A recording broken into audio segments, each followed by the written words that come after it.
Welcome back to the game room for a pickups video this time around, and I'd say this one's like a small but mighty pickup video.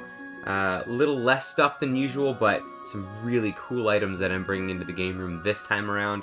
If you're new around here, generally what we do is I take you through all of my Facebook Marketplace, pawn shop, thrift store, and game store finds that are coming new into the game room, and then at the very end, I wrap it all up with a mail call where I open my mail right on camera for you to see the types of things that I've ordered that have come into the game room recently. So if you're into that sort of video, you're definitely in the right place. Stick around, and we're gonna get into it right now. First up is a small lot of games that I got at a pawn shop that I frequent pretty regularly because they sell me games 3 for 10 bucks, so I spent $15 on this small lot of 4 games. Those games are Kane and Lynch 2 Dog Days on the Xbox 360, Van Helsing on the PlayStation 2, and the first Skate game on the Xbox 360. And then the last game that I kind of went out of my way to get, which I don't see really ever, is Tiger Woods PGA Tour 10 on the Nintendo Wii. And this one's cool because it comes with the Wii Motion Plus the like Wii condom that goes over top included, and the game and manual, everything in pretty good shape.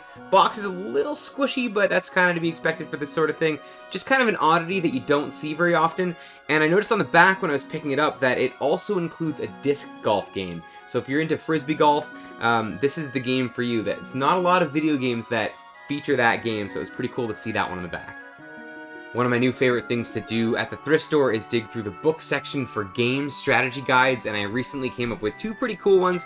The strategy guide for Diablo 3, that's a Brady Games strategy guide, and this one's really nice. It's the Legend of Zelda Twilight Princess strategy guide, the one from the Nintendo Wii. This is the official Nintendo Power Guide. These are both really clean and really great games. It's always cool when you can collect a strategy guide for a game you're actually interested in. And I've got a good little collection of strategy guides and Nintendo Power magazines in a little new shelf that I've got set up, and these will go really nicely on that set of shelves and add to the collection. A lot of the pawn shops in my area have been posting more frequently on Facebook Marketplace, and the shop a few blocks from my house recently posted this 8-bit Do Super Nintendo style Bluetooth controller, which works on the Nintendo Switch and a bunch of other platforms. And if you're not into 8-bit Do stuff already, I've already got a couple other controllers by them. They make really great products, so for 20 bucks it was an easy walk over to the store to pick it up, and I was the first one there to grab it. Another recent Facebook Marketplace pickup was this copy of Lady Sia on the Game Boy Advance, and the guy who had this listed must have had it up for about 5 months. No one is interested in it at 30 bucks, but I've actually had my eye on this game for a while now. It just seems like a really cool platformer on the Game Boy Advance, and so I shot him an offer for $25. He accepted, and I was happy to go pick that one up. I'm still on the quest to complete 2 North American sets. The first is the N64. I'm at 188 games for that console. The other is the Wii U, and I'm at 106 games for that console. And the reason I'm telling you that is because I picked up a game for each off of a local buy and sell website called Kijiji.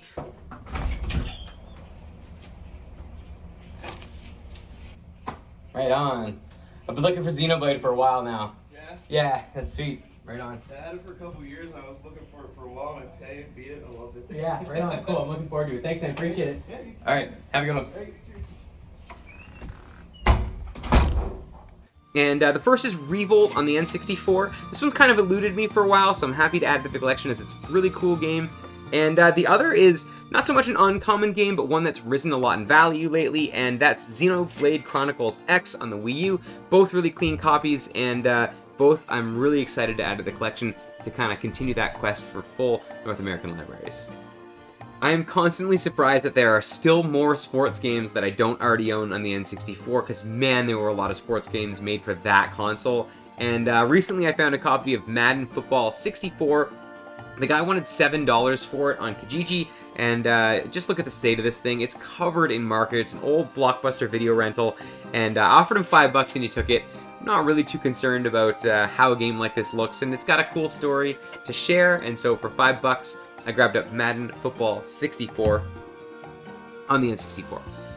There's a local guy that I've been repairing Game Boys for probably the last year or so. He's a local reseller. He often has games that he's trying to get rid of at pretty reasonable prices.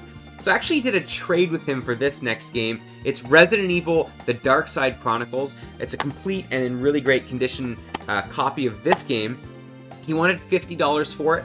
I only charged him $10 for a speaker repair on his Game Boy Color, but then he saw a bunch of stuff that I had for resale, and I actually ended up getting this, like, well, for a complete trade. It wasn't free, but I traded some of my games for it, so it's a really cool game on the Nintendo Wii, and it also is an addition to my sort of light gun game collection on the Nintendo Wii. Obviously, it uses the sensor bar, and so it's not really a true light gun game, but these kind of shooter games are really cool, and another addition to the Resident Evil game collection on the Wii.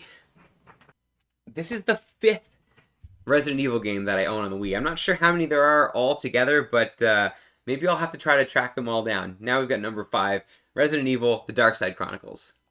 3 new pickups for the Nintendo Switch this time around, and the longest 5 minutes is the first of those games. This was a $20 score on Facebook Marketplace. I also grabbed up Penny Punching Princess on the Nintendo Switch, another $20 score on Facebook Marketplace. And the last one is Live a Live. I'm pretty sure it had only been released for about a week when I found this on local resale on Kijiji for $40. I'll insert the footage right here. This game just released, and I've already found it on local resale for 40 Canadian. Great deal. I asked the guy if he had already beaten it, and he said, "Are you kidding me? I'm an adult. I don't play those things." So good pickup, local resale. I walked over to get it. Live a Live, $40. Let's go. Really stoked on this one. It seems like a really cool drop-in, drop-out RPG. It's like little broken bits, I think of about 8 stories that you sort of play right in the middle. So rather than building a character up from scratch and investing hours and hours and hours into an RPG, you sort of play 8 different individual stories that are already right in the middle when you join in. So, you know, to find this game a week after it released on local resale for $40, all day long I'm going to pick that one up. Great score. Live a Live on the Nintendo Switch.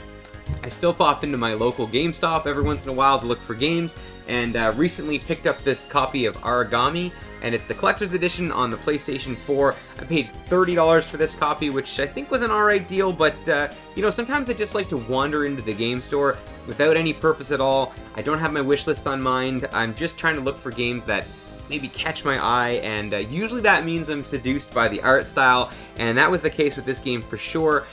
It's got some really cool stealth mechanics in it, and the art style is really beautiful.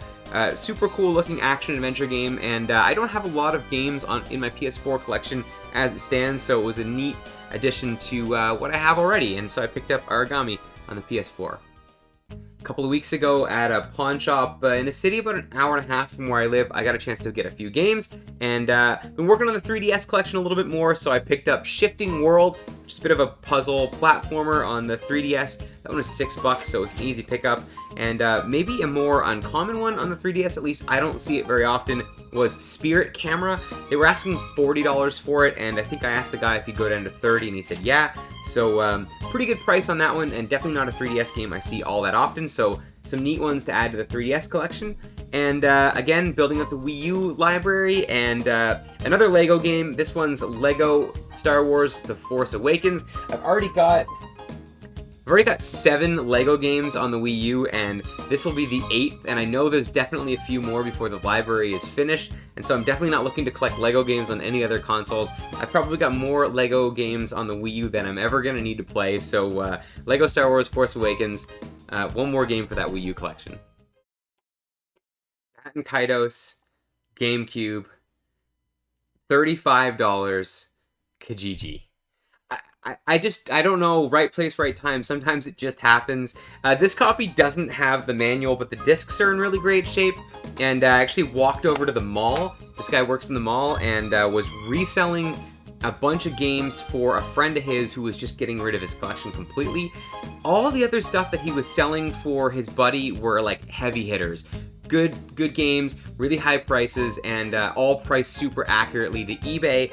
I don't know what happened with this one. I think it just sort of slipped through his radar, and I was more than happy to capitalize on that. And $35 for this game is pretty good steal, and it's one that I'm missing in my GameCube collection. GameCube stuff has just kind of skyrocketed in price, and adding games to your GameCube collection, as you probably already know, is pretty tough. So I was really happy to grab this one up on the GameCube for 35 bucks. I've noticed recently that a lot of people have been listing Nintendo 3DSs on Facebook Marketplace for local resale, but oftentimes they're actually new Nintendo 3DSs listed on local resale, advertised as just Nintendo 3DSs. I don't think people really realize what the difference is when they're selling them, at least the ones I've been encountering, and so this particular new Nintendo 3DS was listed for $150. It is in fantastic condition. I believe this is the metallic black.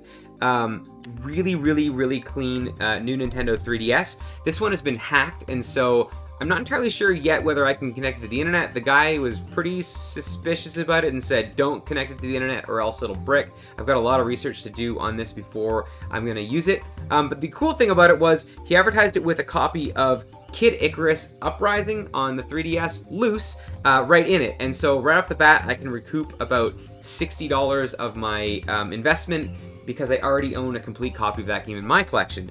So this one ended up costing me $90, and I think they run anywhere between $150 up on eBay. And so I didn't own a new Nintendo 3DS new Nintendo 3DS XL until today, and pretty happy about this one, my first console edition. So keep an eye out on your local resale, because oftentimes these are misadvertised, and what I've learned that you may already know is that this little C-stick is pretty much the first dead giveaway. So now I dig through just about every Nintendo 3DS XL listing that I find and check them all just to see if I can find myself another new Nintendo 3DS XL.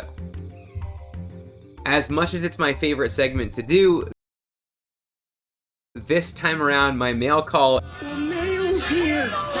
is one Amazon pickup. If you're looking for a bigger mail call, I will link another one of my pickups videos somewhere up here, and you'll see much bigger mail calls. Usually I've got a pretty good stack of stuff that's come in the mail. Today I've got one item, and let's tear into it. This is an Amazon pickup.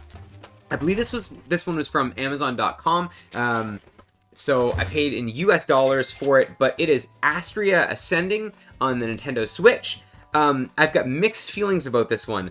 I think I just had one of those evenings where I was sitting on my computer for far too long looking at other people's pickups, and got really excited about this game without really doing any research. And a lot of times Amazon has sales and their games look really cheap. You'll get really excited about them and pick them up and find out that you probably could have got that game a lot cheaper somewhere else. So I think I'll put the price that I paid for it here somewhere, and also what it's actually worth. I'm pretty sure what I paid and what it's worth are pretty close. If I didn't take a loss, then I probably broke even on this one, but it still looks like a really great game. RPG style game with a really beautiful art style. I'm a huge sucker for a beautiful art style, and this one just looks really cool. And Maximum Games Astria Ascending on the Nintendo Switch is my only pickup for the mail call this time around. That's it for game pickups this time around. Hope you enjoyed and stuck around to the end. If you do like this kind of content, a subscribe would mean a lot. Comment, like, all that good stuff, and I will absolutely catch you on the next one.